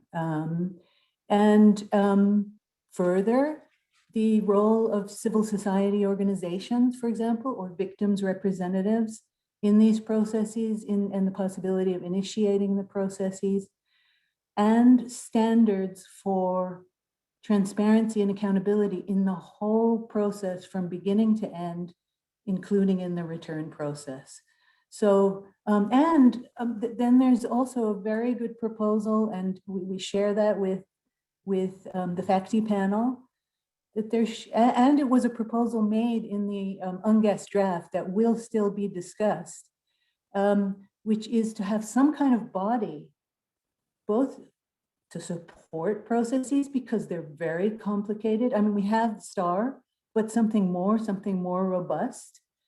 And also to mediate disputes when one country says, you know, you're stalling, you're blocking, and another says, I'm just asking for more paperwork or whatever it is. Even for monitoring how specifically processes are working, so that they can be improved, and so that countries understand that this is important and they should devote resources to it. So those are a few of the ideas. That's why we're proposing that to the UNGASS. Thank you, Gillian. And on the second question, Aloysius, can I just check, were you specifically focusing here on the relative roles of the central authority and local authorities, or also on different central authority roles? Both of them, actually. Thank you, Sarah. Thanks. Alicia, over to you. Well, thank you so much. I think this is a very relevant question because it's easier in centralized governments or governments that are not federal. It's very difficult in federal governments because to coordinate several things, including debt, including taxing, and there is quite a lot of disputes. And Colombia is a good example of the reforms they made recently between extractive industries of oil at the local level in Colombia. They did a sort of a legislation and put together a very interesting regulatory framework on how to redistribute the proceedings from extractive industry, which is one of the sources of contentions. The other thing, I guess, is how to improve tax collection at the local level, for example, of patrimony, of property. I think this belongs to the local authorities, and sometimes, and I think so. Indeed, I think we have to work and collaborate to see the best practices on how to manage fiscal issues at the local level, at the national level, and even at the intermediary level, which is provinces and so forth. I think there's a lot of experiences we would be happy to share with you, Aloysius, because we are going to have by the way, I invite you, of course, in April, we have every year, we have a fiscal seminar. And one of the issues we analyze precisely is the relationship between national authorities and subnational authorities on fiscal issues. And then we are going to have, of course, this time around, a very important session on what are the issues this region wants to bring up to the global level on fiscal topics. And I think you are very cordially invited to be with us. And maybe you can share your experience in Indonesia. Thank you so much. I think that's a great suggestion for linkage, because indeed Indonesia and some of the countries of Latin America may have some things in common in terms of what they've faced with regard to fiscal decentralization. I'm going to ask if no other questions yet. Oh no, we have a question from Andres Paredes from the Colombian mission. Please, Andres, go ahead. Thank you very much, Sarah, and thank you all for the preparation of this very, very interesting seminar. I'm looking forward for the session, for tomorrow's session. Today it has been great, and I thank all the panelists for the mentions about my country. We are working a lot on this matter, but there are certainly many more things to do. I would have two questions. Very well, simple the question, but not simple the answer. One of my concerns would be about the owners of, for example, the companies that are linked to corruption activities.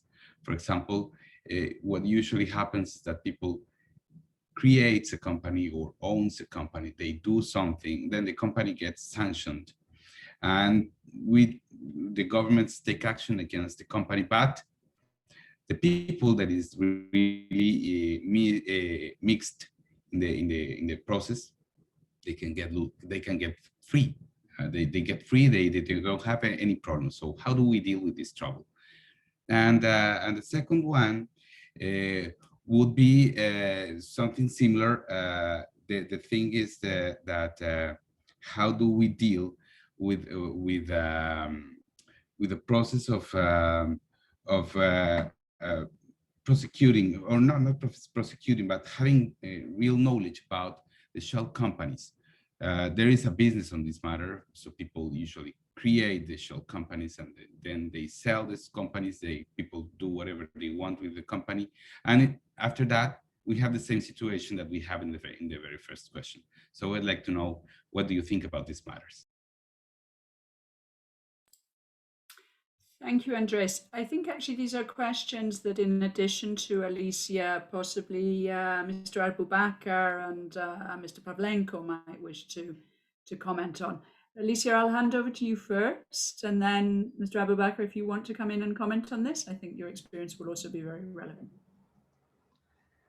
Thank you, Sarah. I think this is a very important question, because when there is corruption, it's not only the government, it's only the companies, it's also the private sector. And there, I guess we have to do a much better function, a better performance, because many companies go away with corruption by doing what our colleague just said, by creating a phantom company, and hiding there the money, actually, and doing money laundering. This happens a lot in Latin America, also on inheritance laws, and that is when you have a house, for example, instead of giving it to your whoever, you create the company.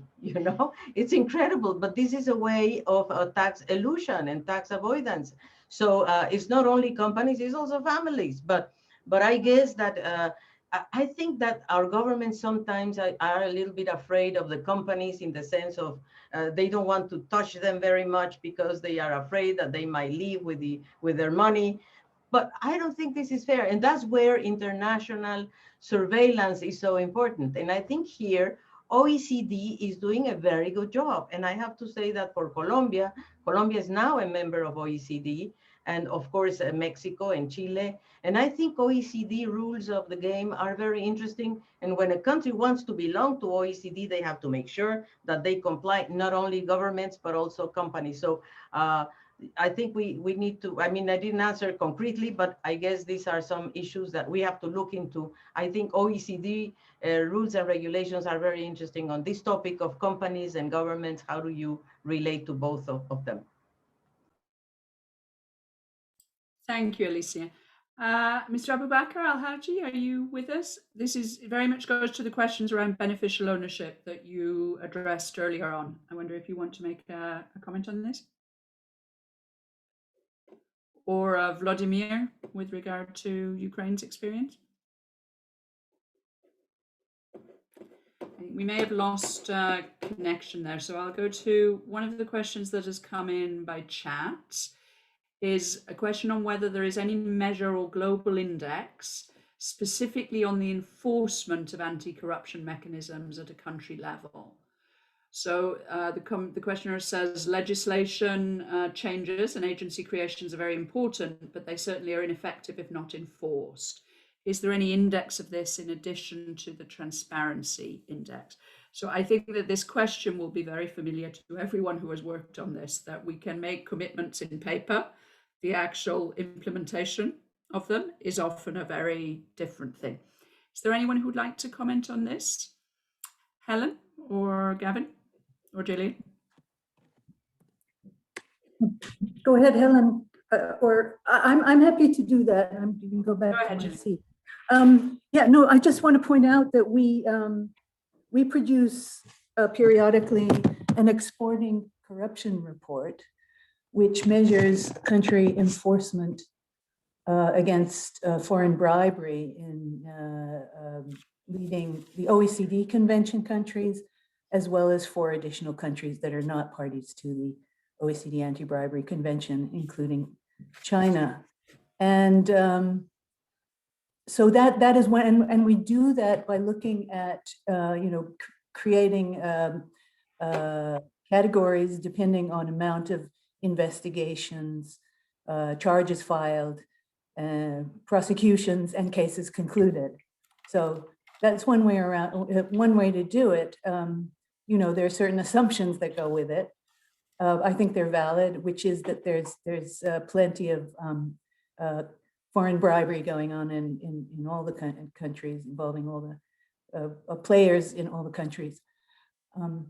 If I might, I just want to add one more point for Aloysius, which is because he was asking about also why not solve these problems with bilateral agreements, and I just want to say one word on that, which is about the asset recovery agreement, which is that it makes sense for certain areas which could be resolved bilaterally, makes sense to just establish standards so that you don't have to go through, incur the costs every single time in every single asset recovery agreement of going over the same ground, that things are established, and it actually reduces friction, I would say, to do that.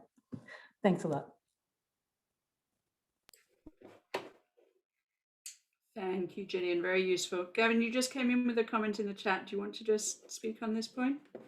Sure, just saying the OECD Anti-Bribery Convention collects enforcement statistics from its member states, and I put a link in the chat to the regular summary reports they have there that look at sort of patterns in the enforcement, and it also shows you what goes on. So that can be useful too, I hope. It's a great question. It would be interesting seeing how those statistics are collected more uniformly across the world. Great, thank you, Gavin. I think that those are the last questions we have coming in from the floor. That's correct. So what perhaps I would try to do, we have one more question coming in on the chat here from Elizabeth Papp from the EU mission. So this is a question about international development banks. I assume the multilateral development banks often don't pay much attention to ownership in supported countries that have family links to politicians. How can this be addressed? Tono, I don't know if you may want to come in to comment on this. I can just say, Elizabeth, that at least in the multilateral development banks, it may be different in the bilateral international investment banks. They have established frameworks in the last 20 years, which look at integrity investigations into family connections or politically affected persons that are linked to companies that they are investing in. So I think that those frameworks have improved. I'm sure there's always measures that can be made to strengthen. Tono, is this something you'd like to comment on? Thanks, Sarah. Well, from the open government partnerships perspective, I mean, we don't work with, we look at company ownership structures in our member countries, not really in the international development banks. One thing I will say, though, that over the years, we've worked very closely with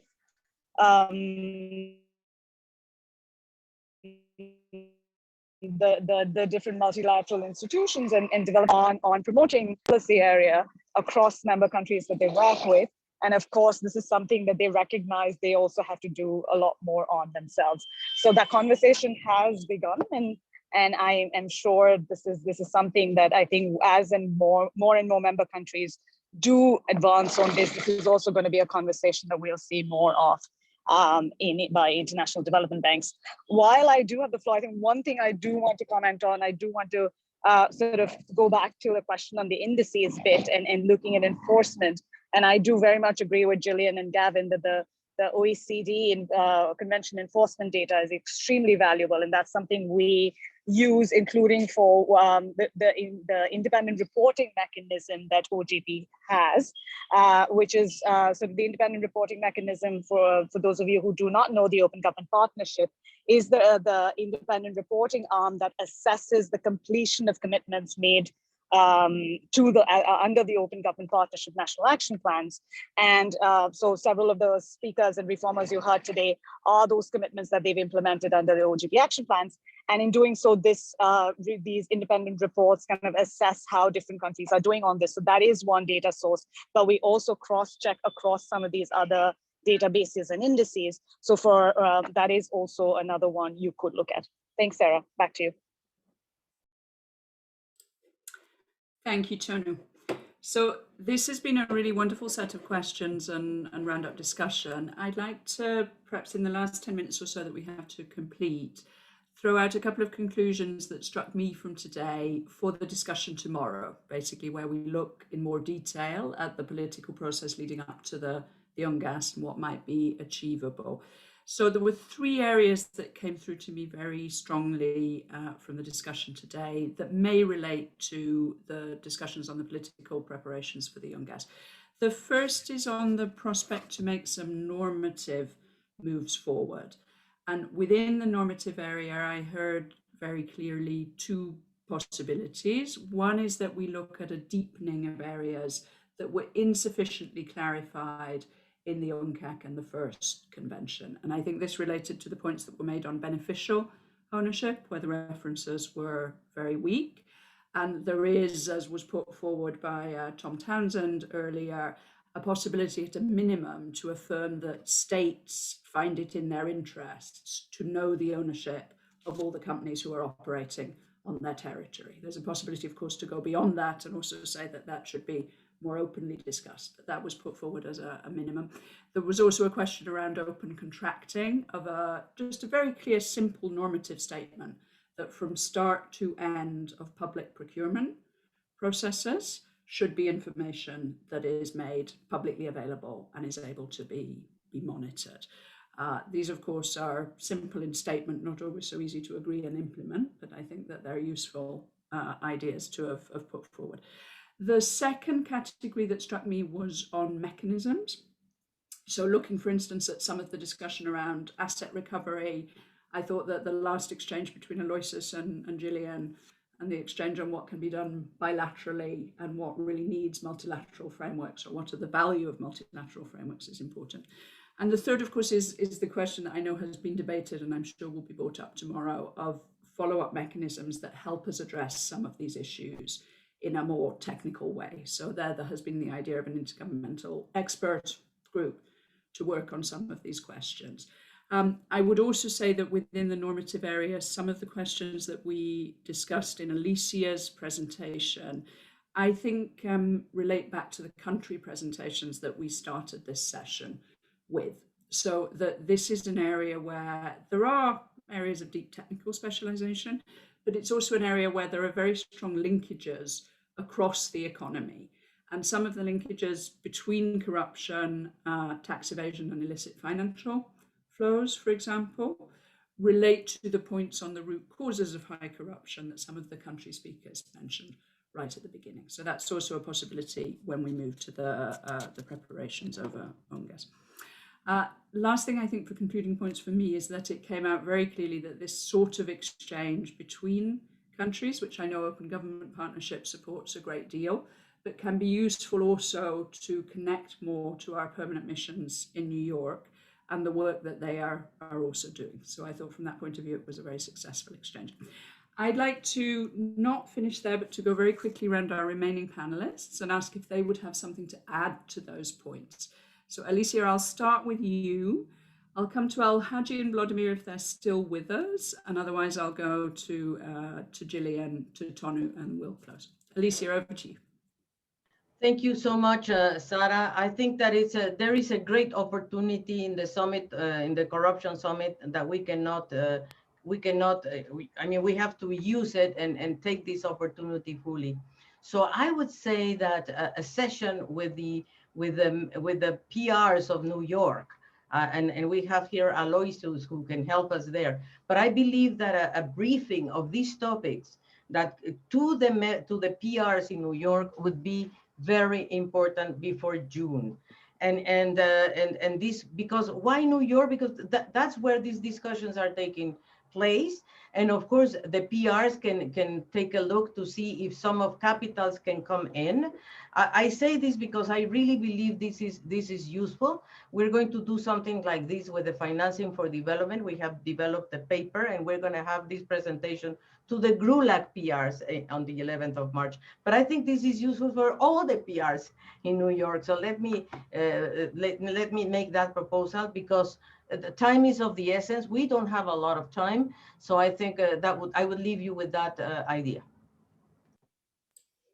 Thank you, Alicia. And I would just say that the Pathfinders PRs have discussed this. There is, I think, a great deal of interest in the topic. So I'm sure there would be interest to take up this suggestion. There is, of course, the challenge of making the connection between Vienna and New York. But as PRs have also pointed out, this is, in this year in particular, a political issue. So it is not just a specialized technical issue. And in that sense, I think it's important that the discussion. Maybe both. Yes, actually. I agree. Gillian? Yeah, thank you. I guess I would just make 2 points. One is that I've talked about an intergovernmental working group, expert working group, to go forward with a more detailed expert work on asset recovery. You're cutting just a little, Gillian. Oh, hello, is that better? We'll give it a try.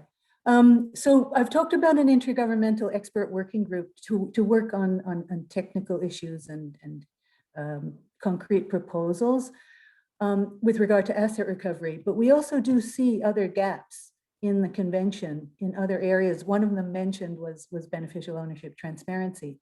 That kind of intergovernmental working group could also work on those issues and strengthen the UNCAC in a range of areas. I have a draft paper on that, on areas that could be strengthened.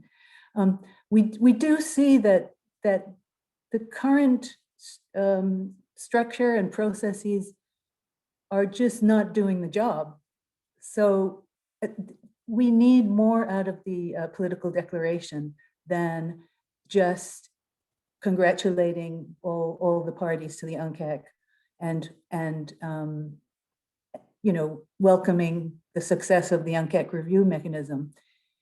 We need more, and we need this UNGASS to go beyond what we have now, and to really give careful thinking, and many proposals on the table, also about how to deal with grand corruption. That's an area, it's a bit of an elephant in the room, but it is an issue. So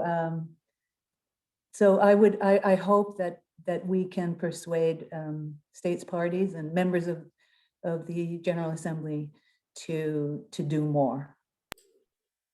Thank you, Gillian. I'm going to ask Alhaji and Vladimir if they are with us. I see them connected, but I'm not sure if you are still able to speak. If you would like to take the floor, please come in. And if not, Tono, would you like to make some quick comments on the relationship of today's discussion to tomorrow's session? Sure, Sarah, thanks so much. And I think, I completely agree with your wrap up and want to second everything Gillian said. I think 3 quick things, and I hope we really carry forward some of these conversations to tomorrow. One is, of course, in planning today's agenda, with your colleagues at Pathfinders, Sarah, and with you, and this is where your opening remarks also started. We recognize anti-corruption as a multifaceted issue. There aren't, none of this these are silver bullet agenda. And as Gillian said, I think it's important to connect the dots across some of these, but also really see UNGASS as a way to raise awareness and really raise ambition across these issues. So that's one. The second is the importance of linking between the missions in New York, in Vienna, to country level conversations. There are reformers in government who are doing this in some of your own countries. And I think those conversations and dots are very important to connect there. And again, where we as the Open Government Partnership can help join those global to country dots, we will be, of course, more than happy to continue working with Pathfinders, but also colleagues around this table. And we hope we can discuss some of that tomorrow and how we can do that more.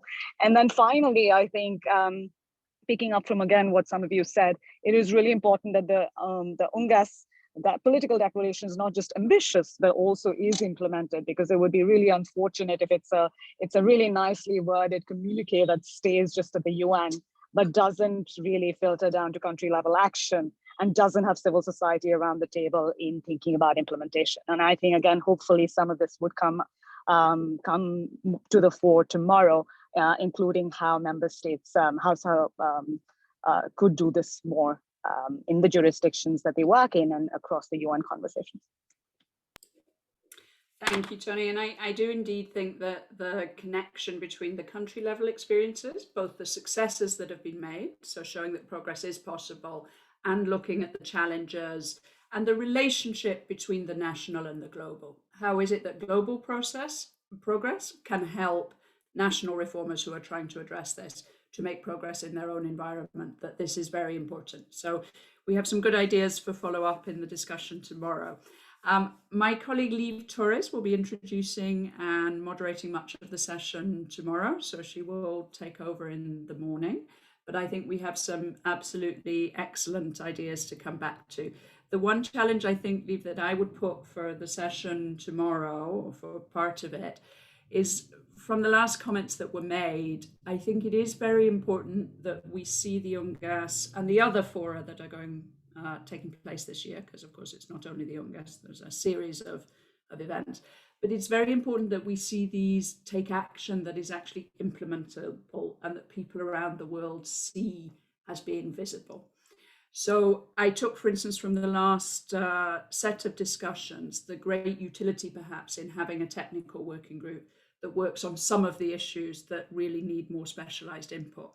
However, I think if this was the only announcement from some of the meetings this year, this would not be a success. Because for people around the world who look at UN meetings, to say that the main thing we've done is establish another working group to look at the issue is not going to be enough to raise to the level of ambition. So I think it would be great in the discussion tomorrow to think about what would really be credible outcomes that would reassure citizens around the world who care about these issues and who want to see progress, that there is a willingness to really put words into action and to translate that going forward. So I'd like to thank all the panelists for their interventions. Look forward very much to the session tomorrow. I'll be helping to moderate one of the later discussions, and we look forward to seeing you there. Thank you very much to all those who attended. Sarah, if I could just come in before we finish, just to say to everyone that there's a lot of questions or a lot of requests in the chat box for the presentations or for the documentation. So we will be attempting to compile all of this and make it available, as well as a short summary with some bullet points on the wonderful interventions that we had today. And just wanted to assure a lot of interested parties that things like whistleblower protection, human rights and corruption, gender and corruption, it's not that we have forgotten it, it's just that we'll get to it at a later stage. It was just not possible to do it all today. And that it goes for organized crime and human trafficking as well. Thank you very much. Thank you very much, everyone. Look forward to the session tomorrow. Thank you. Bye-bye. Thank you. Bye-bye. Thank you, Alicia. Thank you.